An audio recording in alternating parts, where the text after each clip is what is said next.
ওয়াজ অর্থ ছিল, হ্যাড অর্থ ছিল। তাহলে এদের মধ্যে পার্থক্যটা কোথায়? পার্থক্য তো অবশ্যই আছে।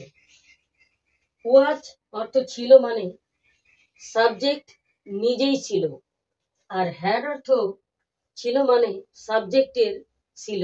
তাহলে বিষয়টা ক্লিয়ার করি কিভাবে? যেমন he was a teacher, he was a TEACHER teacher, মানে সে একজন শিক্ষক ছিল। এখন যদি বলি তার একটি কলম ছিল, তাহলে হবে হি হ্যাড এ পেন।